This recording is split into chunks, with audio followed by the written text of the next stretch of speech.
আমরা যদি ইসলামের বিজয় দেখতে চাই তাহলে সবাইকে 5 ওয়াক্ত নামাজ পড়তে হবে। রাজি আছেন তো? আজকে থেকে 5 ওয়াক্ত নামাজ ছাড়বেন? স্পেশালি যুবক ভাই যারা আছো, তোমাদের তারুণ্য আছে, রক্তের উদ্যম আছে, তোমরা চাইলে অনেক কিছুই করতে পারো। অনেক বার্ধক্যে উপনীত হওয়া মানুষ নামাজ পড়তে চায় কিন্তু পড়তে পারে না। পবিত্র কুরআনুল কারীমের সূরাতুল আলে ইমরান এর 102 নম্বর আয়াত থেকে আল্লাহ রাব্বুল আলামিন অত্র আয়াতে বলেছেন, বা'দা আউযু বিল্লাহি মিনাশ শাইতানির রাজীম। আল্লাহ রাব্বুল আলামিন বলছেন, ইয়া আইয়ুহাল্লাযীনা আমানু, হে মুমিনগণ, তোমরা যারা ঈমান এনেছো, ইত্তাকুল্লাহ, তোমরা আল্লাহকে ভয় করো, ওয়ালা তামুতুন্না ইল্লা ওয়া আনতুম মুসলিমুন। এর আগে আল্লাহ পাক বলছেন হাক্কা তুকাতিহ, ভয় করার মতো করে ভয় করো, ওয়ালা তামুতুন্না ইল্লা ওয়া আনতুম মুসলিমুন, পরিপূর্ণ মুসলিম না হয়ে কেউ মৃত্যুবরণ করো না।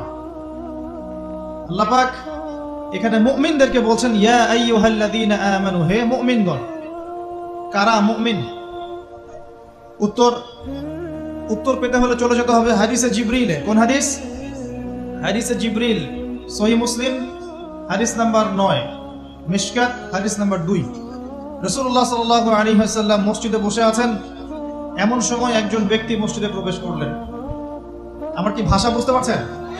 আচ্ছা, আমি সরল বাংলায় বলার চেষ্টা করছি। আল্লাহ পাক বলছেন, হে মুমিনগণ। কারা মুমিন? উত্তর আছে হাদিসে জিবরিলের মধ্যে। জিবরাইল আলাইহিস সালাম মানুষের রূপ ধরে মসজিদ নববীর মধ্যে আসলেন এবং সাহাবীদের সামনেই আসলেন। সাহাবীদের সামনে মানুষের রূপ ধরে জিবরাইল আলাইহিস সালাম এই একবারই এসেছেন, ইতিহাসে একবার এসে নবী সাল্লাল্লাহু আলাইহি ওয়াসাল্লামকে জিজ্ঞাসা করছেন 4টা প্রশ্ন। কয়টা প্রশ্ন? 4টা। 1 নম্বর জিজ্ঞাসা করছেন, ইয়া মুহাম্মদ, বলবেন সাল্লাল্লাহু আলাইহি ওয়াসাল্লাম, হে মুহাম্মদ সাল্লাল্লাহু আলাইহি ওয়াসাল্লাম, আখবিরনি আনিল ইসলাম, আমাকে ইসলাম সম্পর্কে বলুন। নবী সাল্লাল্লাহু আলাইহি ওয়াসাল্লাম বলেন, ইসলাম হচ্ছে আন তাশহাদা আল্লা ইলাহা ইল্লাল্লাহ ওয়া আন্না মুহাম্মাদান আবদুহু ওয়া রাসূলুহু। ইসলাম হচ্ছে এই সাক্ষ্য দেয়া যে আল্লাহ ছাড়া কোনো ইলাহ নেই এবং মুহাম্মদ সাল্লাল্লাহু আলাইহি ওয়াসাল্লাম আল্লাহর বান্দা এবং রাসূল। এটা হলো প্রথম, অর্থাৎ কালিমা লা ইলাহা ইল্লাল্লাহ। এর অর্থ হচ্ছে আল্লাহ ছাড়া আমি কারো বিধান মানতে পারবো না। কথা কি বোঝা যায়? আল্লাহ ছাড়া আমি কারো দাসত্ব করব না। আল্লাহ ছাড়া কেউ আমার রব নয়, কেউ আমার রিজিক দাতা নয়, কেউ আমার জীবন দাতা নয়, কেউ আমার মৃত্যু দাতা নয়, এমনকি আল্লাহ ছাড়া বিধান দেওয়ার মালিকও কেউ না। মুহাম্মদুর রাসূলুল্লাহ, অর্থাৎ আল্লাহকে পাওয়ার জন্য যে তরিকা, মুহাম্মদ সাল্লাল্লাহু আলাইহি ওয়াসাল্লামের পথ পদ্ধতি অনুসরণ করতে হবে। এই তরিকার বাইরে অন্য কোনো তরিকা ফলো করা যাবে না। হ্যাঁ, তবে তার তরিকা ফলো করা যাবে যার কথা এবং কাজ নবীর সাথে মিলে যায়, আলহামদুলিল্লাহ। যারটা মিলে না তারটা নেওয়া যাবে না। মুহাম্মদ রাসূলুল্লাহ মানে নিজের মন গড়া কোনো কাজ করা যাবে না। ইবাদত করার ক্ষেত্রে প্রত্যেকটা কাজ নবী সাল্লাল্লাহু আলাইহি ওয়াসাল্লামের সুন্নাত মোতাবেক করতে হবে। মুহাম্মদ রাসূলুল্লাহ সাল্লাল্লাহু আলাইহি ওয়াসাল্লাম। 2, ওয়া আন তুকিমাস সালাহ, তুমি 5 ওয়াক্ত সালাত আদায় করবে। একটা হাদিসের মধ্যে এসেছে, মান তারাকা সালাতা মুতাআম্মিদান ফাকাদ কাফার। নবী সাল্লাল্লাহু আলাইহি ওয়াসাল্লাম বলেছেন, কোন ব্যক্তি যদি, মুসলিম ব্যক্তি, ইচ্ছাকৃতভাবে তার উপর অর্পিত ফরজ নামাজ ছেড়ে দেয়, সে ব্যক্তি কুফরি করলো। কি করলো? আর মুয়াজ বিন জাবাল রাদিয়াল্লাহু আনহু নবীজি বলছেন, মান তারাকা সালাতা মুতাআম্মিদান ফাকাদ বারিআত মিন যিম্মাতিল্লাহ। যে ব্যক্তি তার উপর অবধারিত ফরজ নামাজ ছেড়ে দেয়, সে যেন আল্লাহর জিম্মেদারি থেকে মুক্ত হয়ে গেল। আল্লাহর কোনো জিম্মেদারি নাই তার উপর। 90% মুসলিমের দেশে এটা খুবই দুঃখজনক যে আমাদের মধ্যে বেশিরভাগ মানুষ 5 ওয়াক্ত নামাজ পড়ে না। শুধু বড় গলায় কি 90% মুসলিম বললে হবে? যখন 90% মুসলিমের দেশের 100% মুসলিম 5 ওয়াক্ত নামাজ পড়বে, ইসলাম এমনি এমনি প্রতিষ্ঠা হয়ে যাবে ইনশাআল্লাহ তাআলা। যখন মুসলিম কান্ট্রির বেশিরভাগ মানুষই নামাজি হবে, ইনশাআল্লাহ আল্লাহর জমিনে আল্লাহর দিন প্রতিষ্ঠা হয়ে যাবে ইনশাআল্লাহ। আমরা যদি নামাজ আদায় না করি, দিন কি প্রতিষ্ঠা হবে ভাই?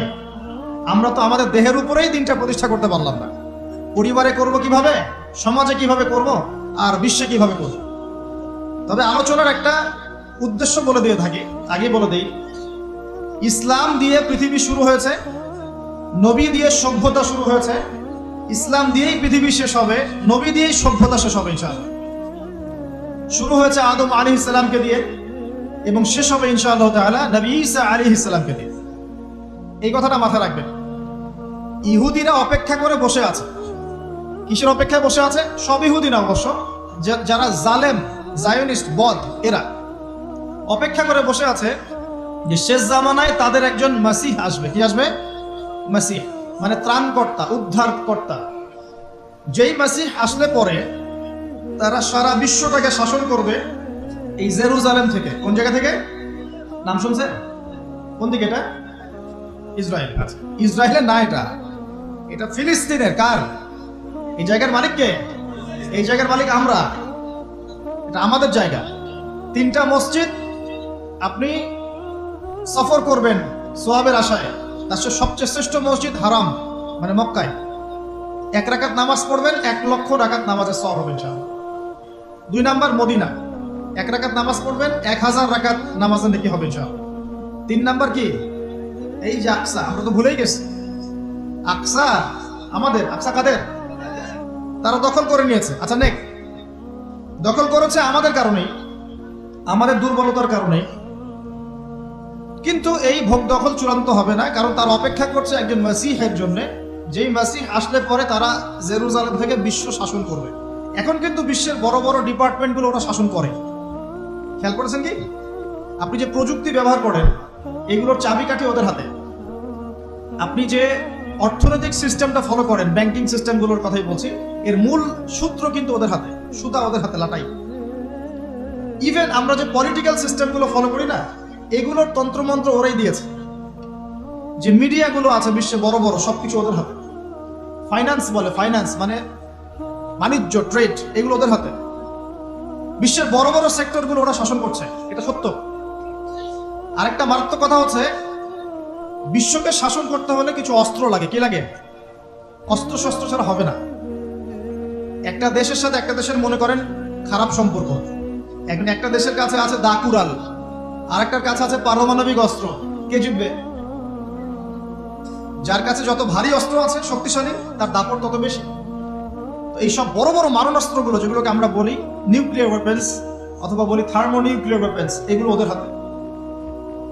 মাসিহ আসলে পরে তারা বিশ্ব শাসন করবে, এটা ওদের যে তালমুদ এই গ্রন্থের মধ্যে লেখা আছে। এবং তারা মনে করে যে এই দাজ্জালই হচ্ছে মাসিহ, তারা মনে করে। আর আমরা জানি হাদিস থেকে এই দাজ্জাল সত্যিকারের মাসিহ নয়। সত্যিকারের মাসিহ কে? ঈসা আলাইহিস সালাম। আল্লাহ পাক ঈসা আলাইহিস সালামের হাতে এই মিথ্যা মাসিহকে মেরে ফেলবেন প্যালেস্টাইনের বাবেলুদ নামক জায়গায়। কোন জায়গা? বাবেলুদ, হাদিসে বর্ণিত আছে। এবং তাকে মারার পরে নবী ঈসা আলাইহিস সালাম সেখান থেকে পুরো বিশ্বে আবারও ইসলামিক একটা খিলাফা কায়েম করবেন ইনশাআল্লাহ তাআলা। এটা হচ্ছে ইসলামের গন্তব্য, এটা হবেই।